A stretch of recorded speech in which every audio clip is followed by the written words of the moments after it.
Aquela que por toda a parte apresentará minha imagem é uma moça que está para morrer. Foi em vão que aquele pastor, cuja imparcial justiça foi aprovada pelo grande Júpiter, me preferiu pelos meus atrativos sem par às deusas mais eminentes. Porém, não se rejubilará por muito tempo essa, quem quer que ela seja, que me usurpou as honrarias. Poderei, com essa mesma beleza a qual ela não tem direito, fazer com que se arrependa.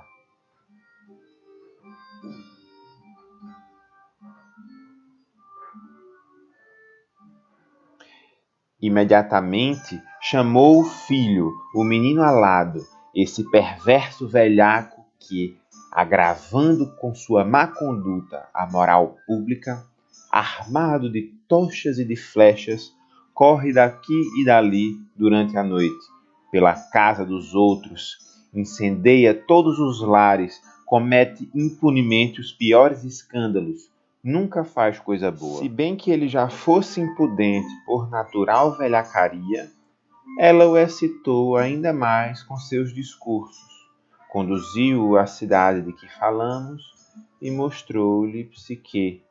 Tal era o nome da menina.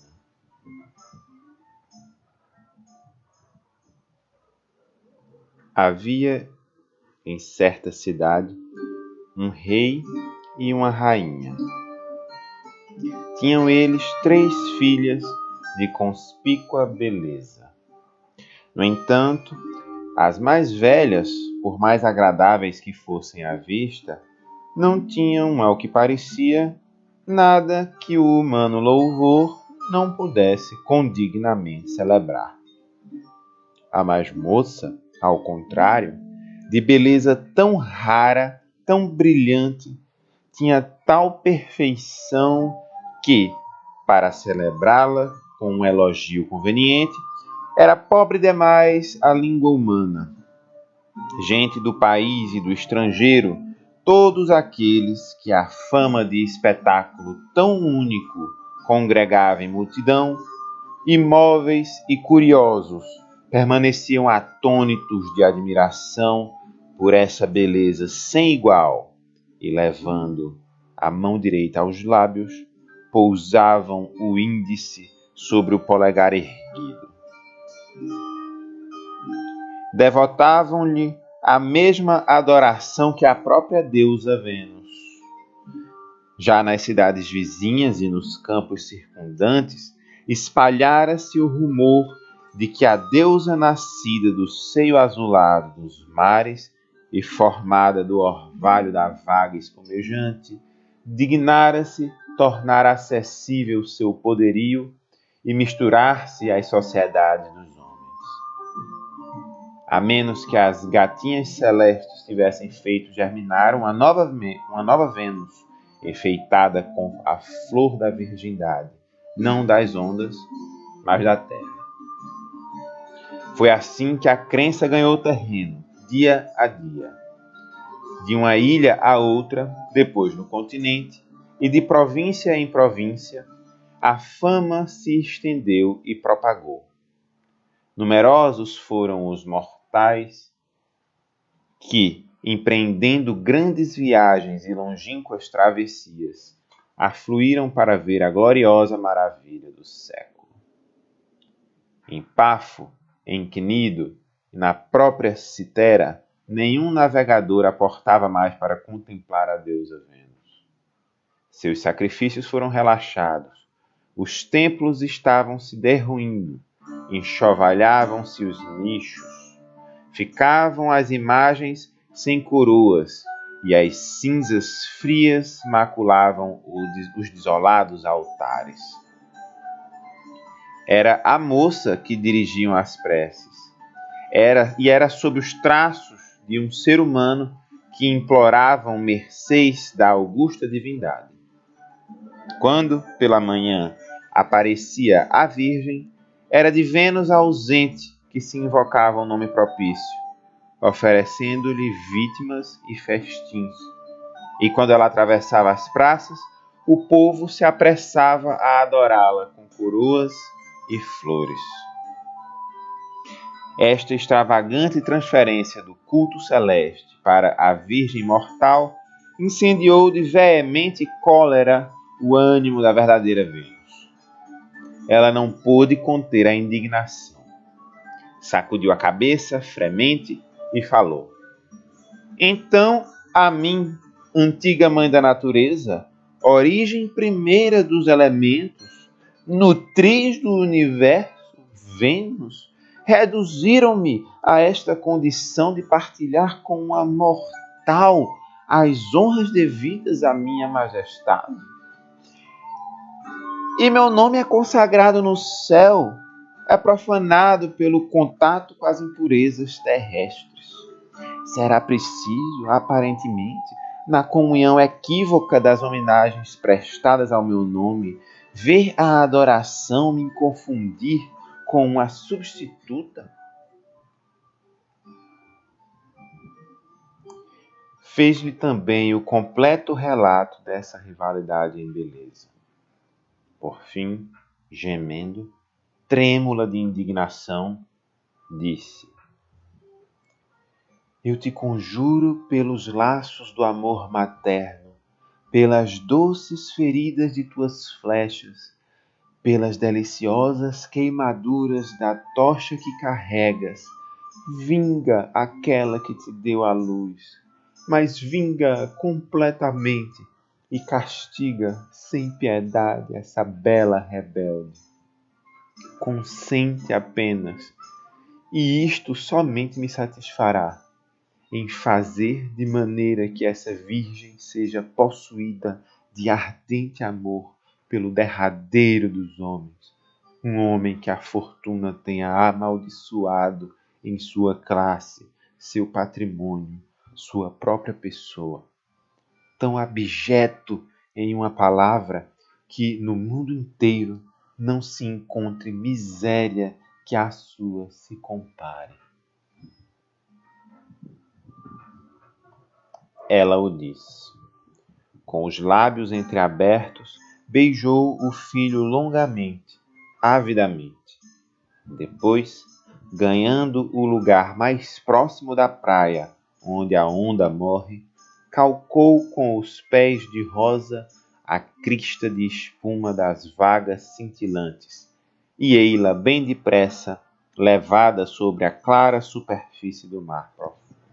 Mal teve tempo de exprimir a sua vontade e, como se fosse uma ordem dada antecipadamente, os deuses marinhos apressaram-se a servi-la. Aqui, as filhas de Nereu, cantando em coro, e Portuno, de barba azulada, toda eriçada, e Salácia, com as pregas da veste pesada de peixes, e Palemon, o pequeno auriga, conduzindo um delfim, acolá, pulando sobre o mar, as tropas dos tritões. Um deles docemente sopra em sua concha sonora, outro vela com um tecido de seda a flama do sol importuno. Este mantém um espelho diante do olhar da rainha. Aqueles nadam aos pares, atrelados ao seu carro. Tal foi a escolta que acompanhou Vênus em seu passeio pelo oceano. Entre mentes, Psique, com toda a sua estonteante beleza, não tirava proveito de nenhum dos seus encantos. Todos a contemplavam, todos a louvavam, mas ninguém, nem rei, nem príncipe, e, à falta destes, nem homem da plebe, desejava sua mão ou se apresentava para obtê-la. Admirava-se a sua face de deusa, mas era como uma estátua, obra de arte perfeita que a admiravam. Havia muito tempo que suas irmãs mais velhas, cuja beleza comum em nenhuma parte fora proclamada pelo público, concedidas a pretendentes reais, tinham feito brilhantes casamentos. Psique, virgem desdenhada, ficava em casa, a chorar seu abandono, e sua solidão. Corpo dolente, coração machucado, detestava em si a beleza que constituía o encantamento de nações inteiras. Afinal, o triste pai da desventurada jovem, suspeitando haver contra ela alguma celeste maldição e temendo ter incorrido na cólera do alto, interrogou o antigo oráculo do deus de Mileto. Ofereceu a essa poderosa divindade preces e vítimas. Pediu para a desdenhada virgem um himeneu e um marido. Apolo, apesar de grego e jônio, em consideração pelo autor da nossa Milesiana, entregou este oráculo em latim. Sobre o rochedo escarpado, suntuosamente enfeitada, expõe, rei, a tua filha para núpcias de morte. Então, ó rei, não esperes para teu genro criaturas originadas de mortal estirpe, mas um monstro cruel e viperino que voa pelos ares. Feroz e mau, não poupa ninguém, leva por toda parte o fogo e o ferro e faz tremer a Júpiter, e é o terror de todos os deuses, e apavora até as águas do inferno, e inspira terror às trevas do extinto. O rei, feliz anteriormente, depois que recebeu o santo vaticínio, voltou para casa queixoso, com a alma triste, e explicou à mulher o que havia prescrito o infausto oráculo. Lamentaram-se e choraram, os lamentos lhes encheram os dias. Porém, o prazo fatal apressava a execução trágica. Prepararam-se para a infortunada virgem os aparatos das núpcias de morte. A chama das tochas escureceu com a fumaça e morreu sob a cinza. Os sons da flauta nupcial foram substituídos pelos plangentes acordes da melopéia lídia. O alegre canto de Himeneu acabou em lúgubres queixumes, e a esposa da manhã enxugava as lágrimas no seu próprio véu. A triste sorte que pesava sobre aquela casa provocava o pranto de simpatia da cidade inteira, e a dor generalizada se traduziu logo pela proclamação de luto público. Mas a necessidade de obter as advertências celestes exigiu que Psique, a pobrezinha, sofresse a pena que a esperava. Ultimaram, então, em profunda tristeza, os solenes preparativos desse tálamo fatal, e, seguido de todo o povo, o cortejo se pôs em marcha, acompanhando esse cadáver vivo. Psique, em lágrimas, não participava de suas núpcias, mas de seu funeral.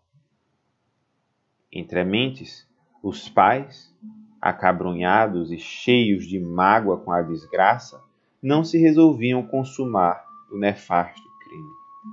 Foi a própria filha que os exortou com essas palavras: Por que infligir à vossa infeliz velhice o suplício de contínuo pranto?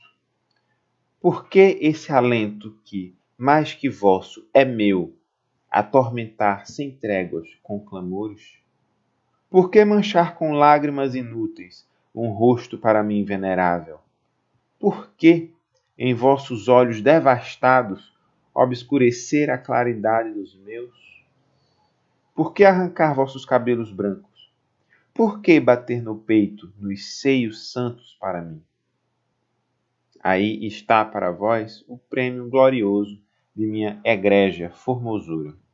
É a inveja sobre-humana que vos desfere o golpe letal, e tarde demais vos dais conta disso. Quando as nações e os povos nos prestavam honras divinas, quando unanimemente me chamavam Nova Vênus, então era preciso gemer, era preciso chorar, então era preciso vestir luto.